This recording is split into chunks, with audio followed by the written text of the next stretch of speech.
Nadie ha visto las fotos de Leandro Norero en el día mismo de su juicio final, por así decirlo.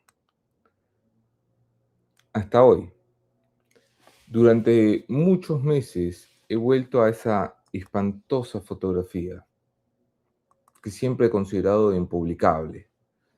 La fotografía de una cabeza, con las orejas un tanto incompletas y una especie de gancho metido en la boca hacia la mandíbula.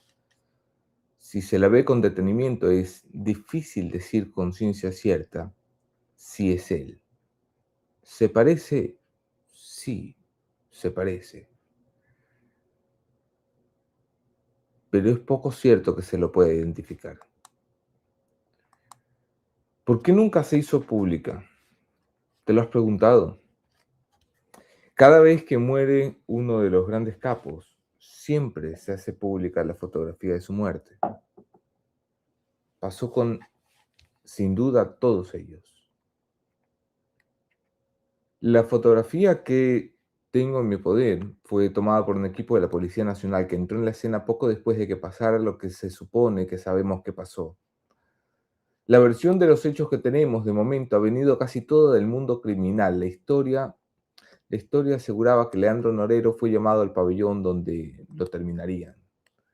Y, y seguro de que tenía que resolver un conflicto menor, se hizo acompañar apenas de dos hombres de confianza, no de su hermano, que estaba eh, a cargo de su seguridad, sino de dos hombres de confianza. No había mucho de qué preocuparse, tiene que haber pensado. Él estaba en una prisión controlada por los lobos. Ya saben ustedes que las cárceles responden cada una a un GDO diferente. La banda a la que él había financiado era precisamente la que dirigía la prisión. La financió porque quiso montar una guerra con los choneros cuando decidió que el reinado de Fito y de Junior tenía que terminar y que la única forma que el narcotráfico tiene para acabar con las cosas es a punta de bala. Por eso, cuando cayó en prisión, se encargó de que las autoridades judiciales lo enviaran a una cárcel donde se sentía como en casa, en la Tacunga, la cárcel de los lobos. Se movía con poca seguridad, a pesar de que la guerra estaba en marcha, porque se suponía que detrás de las paredes de esa cárcel nada podía ocurrirle, nada podía pasarle. Cuando entró al pabellón, los hombres ya lo apuntaban. Me narró un testigo, la escena unas pocas semanas después de lo ocurrido. Me dijo que ellos eran varios y le alcanzaron un teléfono a Leandro Norero, que no alcanzaba a entender lo que pasaba. Después de todo, las armas con las que lo apuntaban muy probablemente se habían comprado con la plata del narcotráfico que él le puso al grupo de delincuencia organizado. El hombre que ha decidido acabar con la vida de cientos y cientos de personas está entonces de pie delante de 10 o 20 tipos armados. No es ya el hombre que se cree un gran capo y que habla con fiscales y jueces de la República. Está de pronto atrapado. Al otro lado del teléfono, dice el testigo, se supone que estaba Pipo. Alias Pipo no era tan famoso cuando conté esta historia hace varios años en uno de mis programas. Hoy sí que lo es. Está en la prisión de España a la espera de una posible o eventual extradición al Ecuador. No se sabe si finalmente llegará y se lo considera uno de los autores intelectuales de la muerte de Fernando Villavicencio. Aunque él, por supuesto, tiene otra versión. Me encantaría poder escuchar la versión de Pipo. Yo le preguntaría, por ejemplo, si es verdad esta escena en la que habla con Norero poco antes de su muerte. Y si es verdad, quiero saber qué fue lo que le dijo. En esos últimos segundos, cuando se escuchó su voz, ¿qué fue lo que le dijo y por qué lo hizo? ¿Por qué tendría que llamar a aquel al que está a punto de acabar? ¿Por qué hacerlo como en las películas? ¿Por molestia, por delicadeza, por cortesía, por venganza? ¿Por qué? En mitad del pabellón quedaron después del acto absolutamente bultos carbón y tendidos, manos arriba, tres despojos manchados visiblemente, golpeados como si fueran balones que han caído no tan lejos de sus dueños. Estaban las cabezas en el patio. Fue entonces cuando llegó criminalística. La policía recibió la orden expresa de no tomar fotografías, según había dispuesto la mismísima Fiscalía General del Estado. La fuente que me ha proporcionado las dos únicas fotos que han sobrevivido al improvisado operativo que se montó para evitar que se documentara una noticia, que a las pocas horas estaría en primeras planas, llegan por un policía, pues, curioso, curioso. Había caído el gran capo en manos de los suyos, le parecía que era algo que había que documentar. Esas fotos no pueden ser exhibidas en estos videos porque ninguna de las plataformas admite esos niveles de violencia. Y me parece bien. Sin embargo, la red social X, que todavía sigo llamando Twitter, porque los millones de Elon Musk no han servido para convencernos de cambiarle el nombre en nuestras cabezas, permiten imágenes sensibles, así que probablemente cuando termine este video estarán allí. ¿Es ese el fin de Leandro Norero? ¿Es esa la prueba de que se acabó finalmente con él? ¿De dónde vinieron las fotografías que se encontraron entonces en el celular del asesinado ex de Lina Romero, la esposa de Norero? Las fotografías que te mostré ayer y que tiene en sus manos la policía. Bueno, la policía no sabe.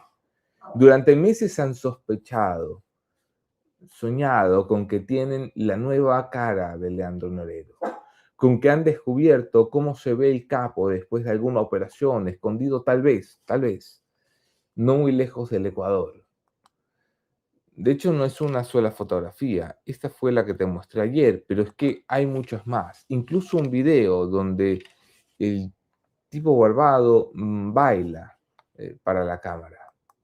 Todo eso estaba en el teléfono de Javier Casanova, exnovio de Lina Romero, la mujer de Leandro Norero, a quien ella misma enviaba fotografías. Yo ya les conté de la discusión que tuvimos con la Moni, de si era, no era, de si el ojo, de si la barba, de si el tamaño, de si la forma de la cara, de si tiene más cachetes o menos cachetes, de si nos acusábamos el uno al otro de estar exagerando, de estar conspiranoicos, de si los ojos, de si la sonrisa, de si se parece o no se parece. Al final, como se los conté, no hay forma de saber si es él, o un amigo, o un conocido, o un parecido, o un primo. No hay forma salvo que uno lo averigüe. Porque aunque durante meses nos volvimos locos intentando entender quién era, y estoy casi seguro que la policía se va a enterar ahora, resulta que no se trata de Leandro Norero. Se trata de un amigo de Javier, el ex de Lina Romero. Un amigo de infancia que había estudiado junto con él en la Academia Naval Illingwood y que le pasaba videos y fotos al grupo de los amigos estando en Estados Unidos, con una familia con la que he logrado comunicarme para confirmar que no se trata del mismo capo, sino de una persona asombrosamente parecida. El nombre de esta persona es Fernando y poco quiere tener que ver con todo esto. Se llama Fernando Jurado y me ha escrito amablemente para pedir que lo mantenga al margen. Entonces todas las piezas vuelven a estar en la mesa. Hay un hombre que no es él. Hay una cabeza idéntica a lo que nos describen se encontró en la escena, pero no se puede identificar. Hay un tipo que me escribe desde lejos, desde África, diciendo que hemos hablado en una finca y citando algunas de las palabras que hemos intercambiado en esa finca y que luego desaparece de incógnita sin dejar rastro. Hay, por supuesto, una historia muy famosa en los círculos de San Borondón. Es una historia inconfirmable, porque nadie quiere hablar de aquello. Es una historia que cuentan los profesores del colegio donde estudiaban los hijos de Leandro Norero, por supuesto en San Borondón. De una profesora de uno de los hijos que tras las vacaciones les pregunta qué hicieron. Y es precisamente uno de los hijos de Norero el que dice, vimos a mi papi. La policía tiene en sus manos dos teléfonos que esconden un acercamiento a la verdad. Esos teléfonos que esconden un acercamiento a la verdad están siendo revisados desde hace meses. Desde hace meses que la policía no sabe realmente si lo que tiene en sus manos llevará a algún lado. Esos teléfonos tienen, entre otras cosas, cómo se movió el dinero de Lina Romero. y tienen, entre otras cosas, que ese dinero de Lina Romero que provenía del narcotráfico y de Leandro Norero fue utilizado para ser, para ser movido a través del sistema bancario nacional, de bancos específicos. Y ese dinero fue utilizado para intentar llegar a adquirir bienes en San Borondón, bienes cuya compra se empezó a ejecutar específicamente en Mocolí. En esos teléfonos no solamente está esta información en manos de la policía, repito, sino que además está la ubicación de la esposa de Leandro Norero. Es sorprendente que no se haya hecho público esto. Es sorprendente porque la policía lo tiene en sus manos por lo menos desde marzo. Por lo menos desde marzo. Y pacientemente hemos esperado algún tipo de noticia, hasta que esta semana nos ha llegado la noticia de que la policía dice no haber encontrado mayor cosa. Debe de saber la policía que estos son los teléfonos que tiene en sus manos. Son unos teléfonos que fueron encontrados en el cuerpo sin vida de Javier y que revelan que probablemente todo lo que sabemos nunca ha estado tan cerca de las manos de la justicia.